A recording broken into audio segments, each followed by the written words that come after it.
Šodien svarīgākā lieta, ko es izdarīju, bija Gāju pie ķiršu un draugiem pastāstīt par līdzlības budžetu 2025. Rītā es esmu ieplānojis. Censties strādāt. bez līdzdalības nevar. Bez līdzdalības nevar notikt lietas, nevar notikt procesi. Līdzdalības budžets. Lieliska iespēja. Paldies, Gata. Jā, paldies tev gan par ātrajām atbildēm, gan arī par to, ka tu esi pievienojies LV līdzlības sarunām.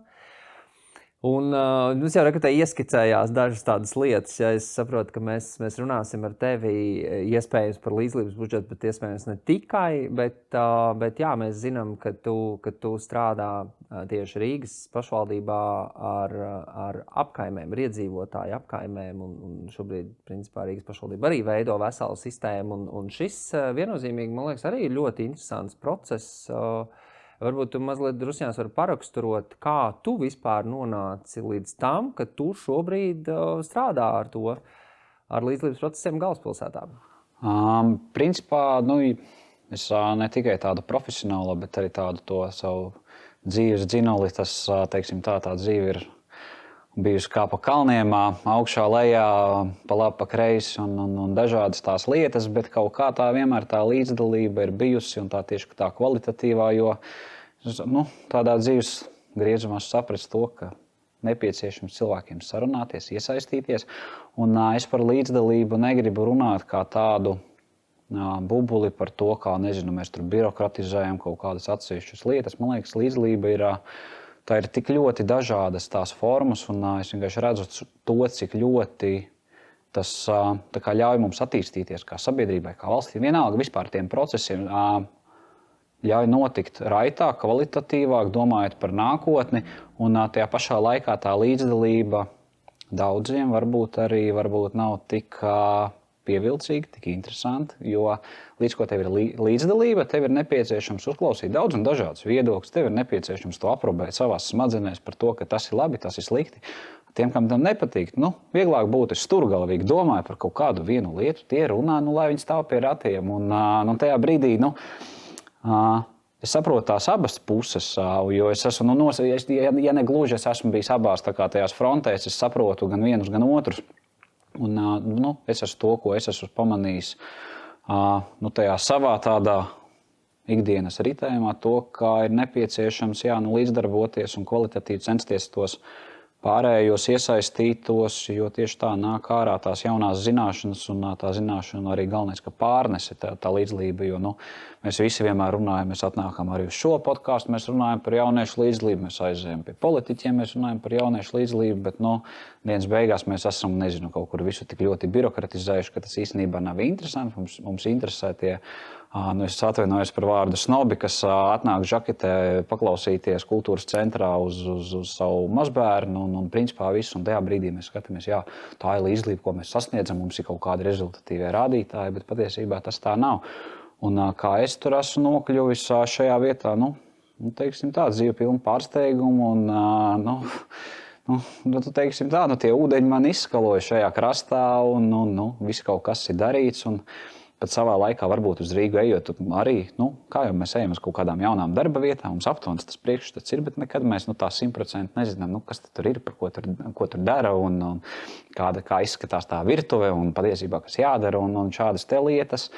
Tieši tik vienkārši tas notika, ka sākotnēji es kļuvu par koordinātoru, un beigās, teiksim tā, arī iztakot tam manam termiņam, jo es tolaik biju uz pagaidu termiņu, radās iespēja arī kļūt par apkaimju attīstības nodaļas vadītāju, un, teiksim tā, tas kārtējais izaicinājums, it kā tas nav nekur tālu, sākotnēji tas tiešām bija blakus kabineta pārvākties. Tagad es vēl esmu, ne jau citā stāvā, bet tāpatās aizbraukšu atpakaļ uz to stāvu, kur es biju sākotnēji. Bet, vienkārši tas tāds arī savā ziņā loģisks turpinājums, un nav tā, ka es tur, teiksim, tā kaut ko meklēju, kaut kādi riktīgi kaut kādi backup varianti vai kā mēs sakām, kaut kāds drošības pilvens galīgi nē. Es teiktu, ka tas vienkārši bija tāds loģisks solis, ar ko es tiešām esmu ļoti, ļoti priecīgs. Jo arī sanāk vērtēt jau atkal vēl no citas perspektīvas šos visus tos līdzdalības procesus, un arī noteikti ir tās iespējas tā pašīstenoties arī savā ziņā tās savas kaut kādas inovācijas ienest tajā visā. Un tāpēc par mani bieži vien tā, ka es esmu tāds salīdzinoši, es negribētu teikt rebels, bet tāds es vienmēr, beidziet te ņemties, beidziet, kam tas ir vajadzīgs, to nevajag, izdariet tā, tas ir pavisam vienkāršāk, mums nevajag tur, atkal nomirt tajos papīru kalnos, mums ir vajadzīgs, mums jāaiziet pie tā cilvēka, mums ir vajadzīgs tas, kurš iet uz to pasākumu, pieņemsim, iztēlojamies Rīgā kaut kādu pilsētvidē pasākumu, tad, līdzinājums es negribu. Es atvainojos, apkāst tos visus pārējos pašvaldības darbiniekus, bet jo viņiem tieši tā, tu paredzi visu laiku tādus vieglākus pasākumus, kur tu zini, kur tev ir paredzama auditorija, un tev ir ļoti tāds paredzama schēma, kā ar viņiem strādāt. Tas ir, tev ir pasākums, tur ir ģimenes ar bērniem, tur atnāk seniori, tur atnāk kultūras baudītāji, un tev ir viss tāds salīdzinoši. Es neteiktu snobiska tāda daļa, bet tu principā ar viņiem strādā, un no vietas uz vietu, no pasākums pasākumu viņiem strādā. Mans uzdevums ir principā nāk garām tur saules brālis 60 plus gadi ar litrīgu apinīti, 7 grādi, un arī, lai viņš bauda to visu. Un lūk, tajā brīdī ir tā sabiedrības iesaiste. Mēs nerūpējamies par kaut kādu vienu atsevišķu kaut kādu šūnu, kas savā ziņā ir tāda elitāra izredzēta, jo viņiem ir ļoti daudz visādi pasākumu. Bet, ja tas atnāk, tas saules brālis ar to savu apinīti, kaut vai pasēž uz solim, viņi iekšā neielaid iespējams teritorijā. Un ja viņš tāpatās bauda to kultūru, to piedāvājumu, to, ko viņi piedāvā, varbūt viņam arī kaut kas no tā visa, teiksim, tā aizķersies, un viņš atnāks, un viņš būs, teiksim, tā, arī laimīgs rīdznieks, jo, laimīgi rīdznieki ir, mūsu tas, uz ko mēs ejam, ir tie 600,000 iedzīvotāji, un mēs nevaram domāt par kaut kādām šaurām grupām, mums ir tiešām jādomā tā visaptvaroši. Kāda ir tā tava loma, kas tev tā kā, ir jādara un ko tu dari? Un ko tu tajā visā, es jau varbūt sapratis, vai ko tu mēģini iemācīties? Nē, tas, ko es tagad daru, salīdzinoši tie ir birokrātiski procesi. Tas tiešām to, ko es ar sākumā pieskārāmies, tas ir līdzdalības budžets. Tas tiešām ir jāuzraksta normatīvais regulējums par to, kā tam mēs dzīvosim un tā tālāk. Tur tik ļoti daudz un dažādas detaļas, jo redz, likumdevējs paredzējis tā, cits likums pasaka, ka ir jābūt tā, cits atkal to, ka nedrīkst to. Tad mums pašlaik, pašreizējā posmā mēs esam uz to, lai vienkārši izlīdzsvarotu tos visus svaru kausus, lai iedzīvotājiem būtu vieglāk, lai pašvaldība dabūtu kvalitatīvus projektus un lai beigās mēs neizraibinātu pilsētu ar kaut ko nekvalitatīvu, lai mēs iegūtu kā tādus ilgspējīgus risinājumus pilsētām un atrastu šo te līdzsvaru starp visiem, bet tajā pašā laikā es arī, iedzīvotājiem nenosis to vēlmi, vispār tā kā iesaistīties, piedalīties un tāpēc, radīt to maksimāli vienkārši, maksimāli saprotamu. Un tas ir tāds viens, tas tāds salīdzinoši liels bloks, ko mēs darām. Tad ir atsevišķi projekti, kas pie mums nāk. Pieņemsim, mēs tagad ar pilsētas attīstības departamentu vienu nodaļu kopā esam ieviesuši rīku ir Georīga. Tas ir tāds karš portāls, kur te saspēt pa slāņiem, tur sarkanās līnijas, zaļās zonas un tā tālāk. Un mēs esam uztaisījuši tādu apakšsadaļu iesaisties. Un tur atkal nāk pie mums kaut kādi departamenta institūcijas, kurām ir vajadzīgs noskaidrot iedzīvotāju viedokli. Un tad jau viņi kaut kādā nedaudz atraktīvākā veidā, digitāli, tur bakstot kartē savu maršrutu, kur viņi iet, vai viņi iet ar velo, vai viņiem patīk apgaismojums tajā maršrutā. Un šādi te mēs arī tos datus iegūstam, tos datus mēs iedodam atpakaļ. Tas, kas ir bijis tas iesniedzējs, tā kā tāda metafailu tādā kopumu. Un tālāk jau viņi vēl kārā, pirmām kārtām, kas viņiem ir nepieciešams, bet otrs, ko mēs uzskatām ļoti būtiski, ir atgriezeniskā saite, lai tas iedzīvotājs redz, par ko tad viņš ir, teiksim tā, kāpēc viņš aizpildīja. Zin kā, tu iebaksti kaut ko, un tajā brīdī, iebaksti un kāda jēga no tā, paldies, jūs atbildi saņēmām, tas tā kā varbūt nebūtu. Bet, ja bet cilvēki iesaistās, cilvēki dod kaut kādu feedback? Teiksim tā kā šis ir tiešām jauns rīks, un tas ir pieintegrēts jau pie rīka, ko es neteiktu, ka ir nereāli populārs. Es teiktu, ka jā, ir ok. Tā kā šis te ir diezgan labs bijis. Tad mēs administrējam vēl atbalstu apkaimbiedrībām. Tas tādā vienkārši finansējuma. No finansējuma puses tad mums ir mājaslapa apkaimes LV, tas arī tāds mums.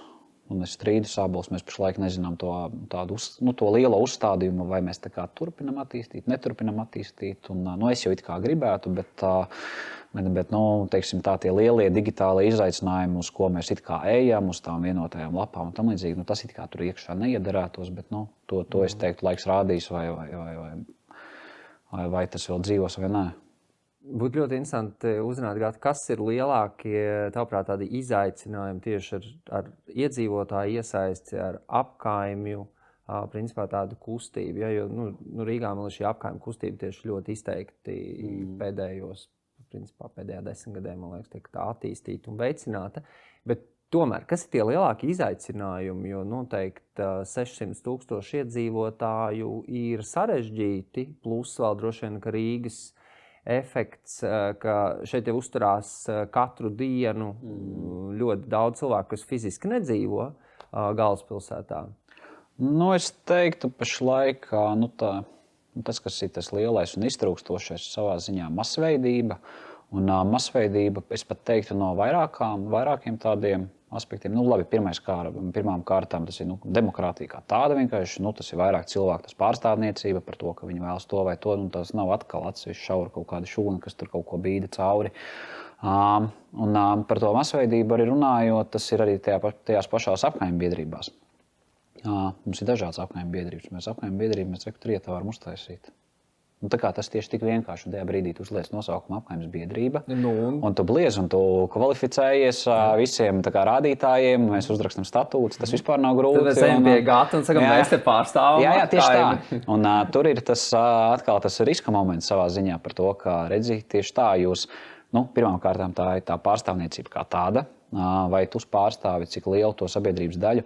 Un otrs, ja mēs tiešām būtu, pieņemsim, labi, mēs varam, teiksim tā, uztaisīt biedrību tikai tāpēc, ka mēs tur, kaut ko gribam izbīdīt, bet otrs mums tiešām interesē, kas apkaimē notiek. Un tajā brīdī atnāk apkaimju iedzīvotāju centrs, ko es pārstāvu, vai kāds no apkaimju koordinatoriem, un tā saka, kuri jums te ceļi sliktā stāvoklī, kur jums vajag apgaismojumu, kā jums ar civilo aizsardzību, kā jums ar bumbu patvērtnēm, vai jums vajag, vai jūs gribat iet uz civilās aizsardzības apmācībām, vai jūs gribat uz turienu, vai jūs gribat to, vai jūs tā. Un tev tas ēpasts vienkārši sāk birt. Un vai mēs Rietā to spējam administrēt, diezinu vai tajā brīdī jūs strādājat, es strādāju, mums ir tas ir tā diena. Tas nav tā, ka apkaimju biedrība ir mūsu tas vienīgais fokus mūsu ikdienā. Mums ir ģimenes, mums ir darbs, mums ir jāmaksā par mašīnas kredītu, un mums ir vēl viss kaut kas. Un tas apkaimju viņš tikai baigi forši, un tas tāpatās, kā mēs ejam uz kaut kādiem pulciņiem un interešu izglītībā. Un tas ir vienkārši tas pakārtojas kaut kādai tavai ikdienai, ja tev paliek tas brīvais laiks, tu tam pievērsies. Un tajā brīdī, ja tajā biedrībā ir daudz biedru vai vienalga atbalstītāji, kas atkal iesaistās, tad tajā brīdī tu vari atrast tas cilvēks, šis man tuvāk mājām, es par šito gribētu aiziet, parunāties, man tiešām riktīgi interesanti. Tālāk tev ir viens kaut kāds, spēcīgs kaut kādos juridiskajos jautājumos, spēcīgs citos jautājumos, spēcīgs kultūras jautājumos un tā tālāk. Un jūs veidojat tādu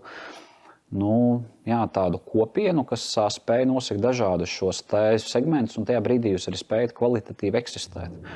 Un, tas ir pašlaik tas izaicinājums, tāds viens no lielākajiem tieši to miedarbību noķert starp pašvaldību un apkaimbiedrībām. Ir pašvaldības, ar kurām ir ļoti, ļoti laba sadarbība. Arī kamēr es biju koordinators, tikmēr tur viņi zina, kad pieņemsim, tie, kas ir tur ievēlēti par biedrības valdē un priekšsēdētāji, tie tā kā, nē, šitas nav mūsējs, bet reku jums ir. Tā kā cilvēki lūdzu ar tiem strādājot. Tikšanās arī reku, pieņemsim, mums ir Ilģiciems, piemēram. Gana plaša apkaime, turpat Ilģiciems, Dzirciems, viņi bieži vien skaita kā tādu vienu apkaimi. Ļoti liels Pēterītim, baigi neinteresē viņam, kas tur ir otrā Ilģiciema galā, viņam kāds sakars vispār. Bet reku ir Anniņa, tā kā lūdzu. Tā kā runājot ar viņu, viņu piesaist. Un tajā brīdī ir, tas ir tas, ko mēs varam iegūt, bet pašlaik tas ir tas lielākais izaicinājums, es teiktu. Tieši šī to kvalitatīvo saikni, lai mēs tiešām strādātu tā miedarbībā, jo mēs arī no savas puses arī tā kā pudeles kaklā viss pie mums sanākt, un tāpatās tas viss ir jāspēj apstrādāt un tā joprojām. Un, tas arī novērš to, ka būtu kaut kādi atsevišķi jautājumi, kas it kā pašvaldībai interesē iedzīvotāju viedoklis, it kā mums tas ir svarīgi, arī nacionālā līmenī mums svarīgi, bet apkaimes biedrība pasaka, tas vispār, tas vispār nav mums saistoši. Vienkārši tāds piemērs, es nesaukšu apkaimi, bet tas bija tieši par civila aizsardzību. Pateicu, nav mūsu biznesa vispār, ko es nākt. Un tajā brīdī, es arī viņus respektēju. Es taču varu nespiedīšu nevaldības sektoru kaut kādus pārstāvjus, kuriem tieši tā tas ir 5% no viņu kaut kāda vispār tā ikdienas ritējuma un tagad vilkt ārā no to, kas viņiem jāpiespiežās un tā joprojām. Viņiem pilnīgi cits saka, kāpēc viņi ir izveidojušies un ko viņi pārstāv. Tie ir tādi. Kas tev pašam kā apkaime koordinatoram bija visgrūtākais? Un kas bija visvieglākais?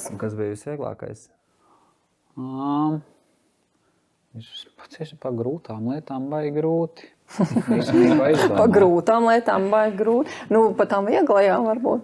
Man atkal tā bija tā iespēja pašam realizēt dažādus tās iniciatīvas, tās savas kaut kādu izdomu, ko tu esi domā, šitas tā kā forši strādās. Un vienkārši šī tāda laikam pašvaldības iestāde, kur tā kā ir nedaudz...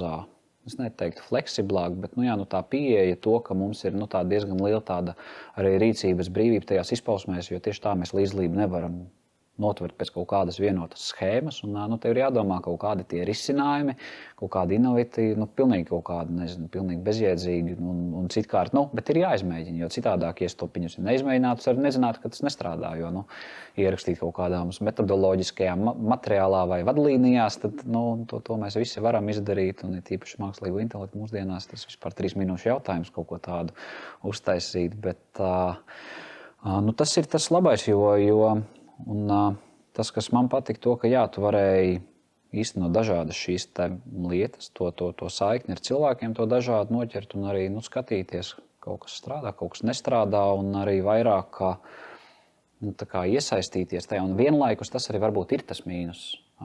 Jo vairāk tu iesaisties, tev arī, šis ir tas koordinātora darbs, ir tas, ko tev nav 9 to 5. Tas ir, ja tev Emīls uzzvana 8:00 un viņš grib parunāties par to, ka mēs šito ielu varētu par vienvirzienu uztaisīt, jo te riktīgi daudz braukā. Tad es viņu ņemu un runāju par to, kā mēs varētu. Beidz strādāt, un viņam beidzot ir laiks. Tieši tā. Bet kāda tā pieredze, piemēram, Emīls piezvana pēc savu darba laiku, protams, kas sanāk arī pēc tavu darba laika, bet ieteikumi ir tādi normāli? Vai viņi ir vispār... Nē, zini kā, man arī bieži vien tur es, kad nācu strādāt, zini kā mēs arī tur saucam, ir klienti. Ir vienkārši daži klienti, kuri tev nāk un tur, šitas te tur baigi sarežģītais gadījums, tur tā, ka nav pilns rublis un kaut ko tur.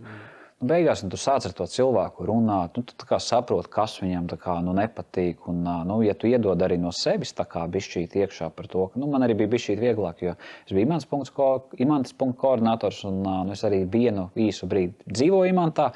Un es pats esmu no Babītas agrākā novada. Man tas gals ir, es diezgan labi arī pārzinu, ļoti telpiski to visu. Un tad tajā brīdī arī tu ar to cilvēku, nezinu, viņš tev tur bliež, viņš meliorācijas likt un tā. Un tad tu kaut kā noķer tajā sarunā arī tos kaut kādus tos pavadienus par to, ka, te tās slikti izbraukt. Jā, ka es braucu, te arī bija riktīgi slikti izbraukt to, ka, kaut kā agrāk laikā viņi bija tomēr plānojuši kaut kādu taisnot. Tu mēģinām noķert šīs te mazās lietas, kas jums ir kopīgas. Un tas cilvēks arī atverās un ir tā, ka man tur, es dažreiz domāju, skatos man Facebook Messengerī, klausies, mums te kaut kas tāds, pilnīgi riktīgi random liekas, ka dažreiz... Tas ir tas līdzdalības, tā grūtā puse, tas, kā šo te kaut kā arī normalizēt, lai tev nenāk pilnīgs it kā, negribu teikt vājprāts, jo tam cilvēkam jau tas nav vājprāts, bet vienkārši kā tam cilvēkam, kurš saņem šo kaut kādu sūdzību vai ierosinājumu, ka droši vien tā kultūra mums arī kaut kā ir jāmācās no visām pusēm. Jā, es teiktu, pieņemsim par šiem atsevišķiem klientiem, tur ir jādabona to pirmo pāri. Tev ir viņš, kā es saku, jānolauž tajā savā klubiņā, un tad jau jūs kopā strādājat. Tas tāpatās kā klasē, jums ir, 30 bērnu, kā es parasti nevis tos agresīvākos un tos, kas meitenēm bizes raust, nevis tu viņus atstum un nosēdini kaut kur, bet centies viņu vai vairāk un to, ka viņš tavā komandā. Un tad jau tev ir vieglāk arī ar pārējiem strādāt. Ļoti līdzīgi bija arī ar saviem klientiem. Un tāpēc es teiktu, tas ir tāds posms, varbūt to nevarētu teikt, ka tas ir normāli. Vienkārši mēs tādā sabiedrībā dzīvojam, un par to mums nav jākaunās. Mēs visi esam dažādi, katrs ar savām kaut kādām blusām. Bet tajā brīdī, kad mēs esam pārvarējuši šo tad es uzskatu, ka ir cilvēki ļoti konstruktīvi, ja ar viņiem sarunājas un viņiem izskaidro tās dažādas lietas un dažādas procesus arī par to, ko pašvaldība dara, ko pašvaldība nedara, un par to, ka, ja tas ir privātā teritorijā, saņematies, un nezinu, paši nopļaujat zāli, darāt tā kā. Un visādas šādas te lietas, un tad cilvēkam rodas tā izpratne, jo mums ir tas, labi, mēs jau to muļājam 30 gadus, bet tas okupācijas mantojums jau tomēr ir, kā, nezinu, es te dzīvoju un manā vietā visu izdara. Tad tā domāšana jau nekur dikti tālu nav pazudusi, un daudziem tādu joprojām ir, bet arī tiem pašiem cilvēkiem tu izskaidro tās lietas, tos procesus tādā maksimāli vienkāršā valodā. Un es saku, tāpēc tādu baigu tādu problēmu un tādu slikto lietu šajā visā neredzēt. Tur viss ir komunikācijas jautājums. Piemēram, līdzdalības budžets tagad mainīs kaut ko arī no šīs attieksmes, jo tur jau arī mazliet būs šis variants, es te pasaku, ko es gribu, nobalsoju, un jūs man te izdarat, ja jūs man tur uztaisat šito te ideju. Ne. Bet kā tu redzi varbūt tos ieguvumus priekš līdzdalības budžetu, un kā tu redzi vispār, cik tas realistiski strādās, jo mēs esam te arī tu esi vēl līdzdalības sarunās diezgan daudz runājuši par šo, ka vai tas līdzdalības budžets nav tāds kaut kāds skaistais sapnis, koncepts un ideja, kā tam būtu jābūt, un tad tagad mēs kaut kā mēģinam viņu pie tās realitātes pieraut, un patiesībā mēs iespējams varbūt neesam kaut kam tādam gatavi, vai tieši otrādi esam. Paraksturo varbūt no savām praktiskajām pozīcijām. Jā, zini, kā, ja es ikdienā ar to strādāju, man tas viss liekas pašsaprotami. Tā, ka no A līdz Z. Bet man liekas, tā kā mēs Rīgā to nedaram pirmo gadu, un tas mums nav jaunums, mēs to darām jau 6 gadus. Teiksim, tā prakse kaut kādā mērā ir ieviesusies, un es neteiktu, ka tas ir atkal, es vispār nevienā brīdī šo neuzskatu par risku. Šīs ir tikai iespējas, un tāpat tās tam iedzīvotājiem, tas ir, tev ir jāatnāk, tev ir, es negribētu nosaukt par projektu, kaut arī mēs to saucam par projektu. Principā tā ir tāda jau nedaudz detalizētāka vīzija par to, kā tu gribi, lai pilsētu un atsevišķi šī vieta izskatās. Tu to sagatavo. Mēs no pašvaldības parasti darām visu, kas ir mūsu spēkos, lai asistētu, palīdzētu, lai saprastu tās detaļas, kas jāņem vērā, kas nav jāņem vērā. Tālāk viņš iesniedz, un tālāk jau ir atkal viņa paša darbs, vai šo te iebalsos iedzīvotāji vai neiebalsos iedzīvotāji. Tas arī ir viņa. Mums no pašvaldības, ar ko mēs saskaramies, ir to, ka nav tā, ka pilsēta sastāv tikai no līdzdalības budžeta. Varbūt kaut kādā paralēlajā pasaulē tas tā būtu, un varbūt tas būtu kaut kāds izcilais, kaut kāds scenārijs, kā tam būtu jānotiek, un varbūt tiešām pēc gadiem 100-150 mēs to pieredzēsim, ka par visām budžeta pozīcijām būs līdzdalības budžets. Nevis to, ka mēs tagad Rīgā novirzīsim 3,5 miljonus līdzdalības budžetam, bet arī visu miljardu. Iespējams, nezinu, līdzdalības budžets par pensijām, līdzdalības budžets par sociālo palīdzību, par izglītību un tā joprojām. Vienkārši, es nezinu, vai tas ir tas, uz ko mēs ejam, vai tas ko mēs gribam. Ir tā, ka pats iedzīvotājs kā lemj par to vismaz daļu no saviem nomaksātajiem nodokļiem par to, kā tai pilsētai izskatīties. Un kāpēc es saku par to, ka līdzdalības budžets nav tikai vienīgais, kas veido to budžetu, tomēr ir arī pašvaldības intereses. Un nevelti pašvaldībā strādā arī virkni darbinieku, kas plāno Rīgu, kas plāno ceļus, kas plāno izglītības iestādes, kas plāno labiekārtojumu un tā joprojām. Un šim visam, tā saucamie attīstības dokumenti.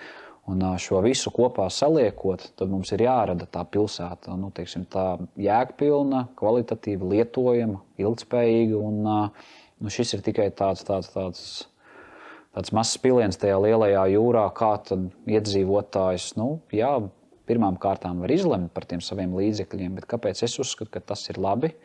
Jo, ja tu esi, piemēram, iesniedzis šo ideju, tāpat tās uzbūvēt, šūpoles, tu esi izgājis cauri visiem tiem procesiem kaut kādiem, tālāk tu esi tur sarunājos ar visiem kaimiņiem, ar visiem draugiem, radiniekiem un tam līdzīgi. To, ka jā, viņš šo ideju atbalsta. Tur kaut kāds, nezinu, vēl tīklošanās bijusi, kaut kāda ideja apmaiņa. Jūs tur apauzē. Tur ir ne tikai šūpols, tur ir panorāmas rats ir iekšā, un tagad jūs ejat ar šo te visu tā kā kopā. Labi, pašvaldība no savas puses tā kā izvērtē. Mēs sakām, ok, tur baigo ierobežojumu nav, tur jūs pēc ideja, nav objektīvi iemesli, lai mēs neļautu šādu te. Un tālāk ir balsošana. Atkal balsošanā jūs ejat jau tur tālāk, jau blakus kvartāliem, blakus apkaimēm, nobalsojat par šito projektu un tā tālāk. Un kad visam šim tu esi tā kā ciklam izgājis cauri, tostarp ne tikai tu kā iesniedzies, bet arī tas balsotājs, kurš ir runājis ar tevi, piemēram. Paiet kaut kāds brīdis, jā, mēs esam apstiprinājuši balsojumu, šis te projekts tiks realizēts, pašvaldībai atkal iziet savus procesu iepirkums un dokumentāciju un projektēšanu un tā joprojām. Mēs izējām un, piemēram, 2-3 gadu laikā ir gan šūpols, ir gan panorāmas rats. Un tas ir, un tu katru reizi ejot tur garām, tu zini, ka tur ir mana roka pielikta. Un pirmām kārtām jau pats vulgārākais, ko es varētu teikt, tas ir to, ka tas noteikti samazina vandālisma riskus. Diezinu, vai tagad uzblēž ainais zaļš šūpos, gribēs sarkans, riktīgi, tur, nezinu, sāc laust kaut ko. Diezinu, vai tā būs. Vai arī tas balsotājs pieņemsim, nē, riktīgi, ko es te nobalsoju, vispār ejam visu salauz. Tas ir tas pirmais, un otrs ir parādīt arī tiem pasīvajiem to, ka tai balss ir nozīme. Un tas ir tāds, man liekas, ka, un tā par dažādiem šiem te, ko pašvaldība realizē, ir tieši tā, ir kaut kur mēs ejam ātrāk, kaut kādos procesos, kur lēnāk, es jau neteiktu, es vienkārši negribu teikt to, ka neviens pašvaldībā nenodarbojas ar kaitniecību. Vienkārši vienmēr parādās kaut kādi visādi apstākļi, birokrātiski šķēršļi, kāds kaut ko varbūt nav pamanījis un tā tālāk, un nezinu, tur iebliest kaut kāds ierobežojums, un tāpēc kaut ko nevaram, tā kaut kas jāpārplāno, un tā joprojām, teiksim tā, tas dažkārt tas birokrātijas, tas ritenis, tā lavīna, citkārt apēd vienkārši ļoti labas idejas, bet vienkārši līdz budžets gan es teiktu, ka ir tāds Rīgas, ko vismaz pašvaldība un arī pašreizējais tas politiskais uzstādījums ir to, ka mēs realizējam, lai tur vai kas. Tā kā, ja mēs esam tikuši līdz balsošanai, ja pašvaldība ir savā laikā pateikusi to, ka mēs šo te varam realizēt un nav šķēršļu, tad tā kā atbild par saviem vārdiem un lūdzu uz priekšu. Bet tagad iedomājies, tomēr ideāli, viss, ko tu izstāstīji, ļoti skaisti, ļoti forši, bet vai ideālā pasaulē tomēr nav tā, ka patiesībā mēs jau tie visi, ko tu teici, profesionāļi, plānojot, domājot, kur būs kas, kur būs kādas. Nevis tā, ka kas mums bija pat čali, kurš zvanīja par vienvirzienu ielu. Emīls. Nevis Emīlam ir jāzvana, ka te vajadzētu vienvirzienu, bet to jau īstenībā sen profesionāļi ir sapratuši, saplānojuši, pārprasījuši visiem iedzīvotājiem, vai tikai te nevajadzētu vienvirzienu ielu, un viņi jau sen uztaisījuši, un arī par šūpolēm ar panorāmas ratu, ka patiesībā, tas, ko es gribu vaicāt, vai tas īstenībā nebūtu tikai normāli, ka mēs jau plānojot to savu vidi, ap sevi, principā, jebkurā vietā un Rīgā tajā skaitā, ka mēs jau iesaistam maksimāli iedzīvotājus, dažādas sabiedrības grupas, un mums jau īstenībā tā vidi ir tāda, ka mums nevajadzētu līdzdalības budžetu. Restīvi, jautājums tāds ļoti, kā lai saka, bišķiņi provokatīvs, vai līdzdalības budžets patiesībā nerisina kaut kādus robus sistēmās, kas mums vienkārši, diemžēl, nestrādā kaut kādu iemeslu dēļ. Jā, es tur atkal sadalīju divās daļās par to, par to otro, ko tu saki par tiem robiem. Daudz politiķi gribētu. Tieši tā, ja kaut ko nezinu, kur dabūt naudu, līdzdalības budžets aiziet, paņemt tur kaut kāds mistisks katliņš, kaut kāda zelta pagrāvtās tos dukātus un aiziet un izdari.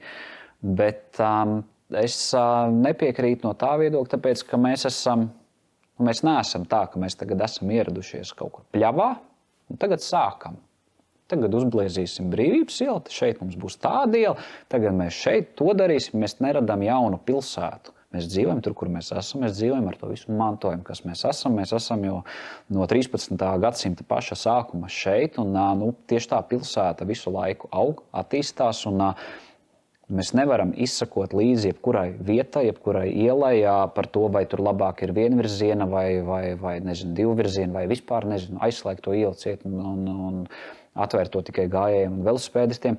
Tā kā mēs augam vienkārši līdzi, un šī iesaiste ir vienkārši laicīgi atrast šos te kaut kādus kritiskos punktus, kas ir izmainījies, jo ne jau tā vienvirziena iela ir bijusi vajadzīga, 70. gadā. Vienkārši ir mainījušies cilvēku paradumi, ir uzbliests privātais bērndārs, ir pieaudzis automobilizācijas līmenis, cilvēki ir izvākušies no Pierīgas, viņi tur vienkārši apbrauc kaut kādu mistisku korķi pa tām ielām, un viss tur pēkšņi ir uzblīdus kaut kāda satiksmes problēma, kas ir no vairākiem apstākļiem radusies. Un tajā brīdī, teiksim tā, ja neviens par to nesūdzēsies, tajā brīdī jau, teiksim tā, pašvaldības darbinieki tieši tā, mēs nevaram aiziet un intensitāti izmērīt visās vietās, un arī bieži vien, ja iet to intensitāti mēra, to atkal dara pēc kaut kādas birokrātiskas šīs te formulas, tā tad mēram 8:00, 5:00, cik tur automašīnas stundā, kādā krāsā, kāda marka. 6 mēnešu garumā. Jā, un vēl šito te, bet tajā laikā nezinu, bērndārs sāk strādāt 10:00, iespējams, visi tur brauc 9:30, un tajā brīdī mēs atkal izkrītam no tā visa kaut kāda kopējā, un mēs esam to vienkārši pārbirokratizējuši. Un tāpēc es par to, ka mēs nevaram teikt to, ka mums ir jāplāno. Nē, mums ir jāplāno kopā ar iedzīvotājiem. Tā ne tikai radot jaunas lietas, bet arī, teiksim tā, varbūt labojot kaut kādus vecos brāļus vai uzlabojot, kas mums ir radies. Un tur tā iedzīvotāja iesaisti ir vajadzīga, jo, teiksim tā, pašvaldība, mums ir attīstības plāns, mums ir prioritātes, mums ir rīcības virziens, mums ir uzdevumi, tad mēs ejam pēc kaut kādas noteiktas schēmas, un tur ir kaut kāda prioritāte, un tās prioritātes jau atkal saliek deputāti. Vienam tur, patīk tur ceļš uz turieni, un tad viņš arī, tur bišķi vairāk pabīd. Neviens Daugavgrīvā nedzīvo, ne visiem par Daugavgrīvas šosei, kaut kad jau uzbūvēsim tur blakus, to gājēju ietvi. Tāpēc tas tāds process, visu, kas nav tik viennozīmīgs, un līdzlības budžetu daudz gribētu izmantot kā plāksteri, bet tajā brīdī jau arī tieši tāda jau ir tā līdzlības budžeta. Ne jau tas, ka mums tagad nezinu, ko es varu iztēloties, kas mums tāds sliktākā stāvoklī, kura iela, vienalga Brīvības ielas kaut kāds posms, piemēram. Un tieši tā atnāk, aiziet uz līdzlības budžetu. Piemēram, jums ir 300,000 lūdzu, tā kā, tur izdariet to, bet tur jau ir tā nākamā lieta, patiesībā par šādu projektu var iesniegt, bet tajā pašā laikā iedzīvotājiem par to ir jānobalso. Un šis ir tik ļoti tāds saistīts tas process par to, ka ir nepieciešams no visām pusēm tā iesaiste, ne tikai starp iesniedzēju un balsotāju, bet arī no pašvaldības pateikt to, ka jā, šis ir realizējums, šis ir diezgan ok, un tā kā, jā, ar šo te virzamies. Tā kaut kā tas ir par to. Jā, mums, man liekas, šitai sarunā ļoti skaisti sanāca apļa veida kompozīcija, ar ko mēs sākām, ar to mēs arī nobeidzam. Un tas ir līdzlības budžets, un es ļoti priecīgi apsveicu mūs visus, ka mums tāds ir un būs. Vai ir kaut kas tāds, ko tu vēlēsi vēl noslēdzot, pateikt, paziņot, informēt? Zini, kā visi noteikti nāk ar kaut kādām postulātiem par to iesaistamies vairāk, bet nē, es vairāk kā pragmatiski un par to, ka ejiet vienkārši uz vasaras pasākumiem, dažādos formātos, dažādās izpausmēs un baudiet vasaru. Rīgā, teiksim, tā mēdz būt īpaši skaista un centīsimies arī pārējos gada laikus tādus Rīgā radīt, piepildīt ar dažādiem pasākumiem. Un tie nav domāti kaut kādām elitārām grupiņām, bet tā atgriezeniskā saite ir vajadzīga no visiem, un tā atgriezeniskā saite jau ir ne tikai sniegt viedokli, bet arī ierasties. Un tas, manuprāt, arī ir nemazāk būtiski. Paldies, ka tu ieradies šodien. Es tieši gribēju teikt, paldies arī tev par tavu ierašanos. Jā, kā ir tas teiciens, cilvēki balso ar kājām, ja tas tādā negatīvā izpratnē, bet man liekas, ka tu to ļoti, ļoti skaisti pagriezi, ka arī ierašanās ir līdzlība. Tieši tā, tas fiziskais līmenis pirmais, ja es esmu šeit, es esmu klātesošs, es esmu ieradies. Paldies, ka tu šodien arī ieradies un runāji ar mums. Ļoti interesanti. Tiekamies tad Rīgā visos gadlaikos un arī tālākajos līdzlības procesos. Paldies, Gat. Paldies.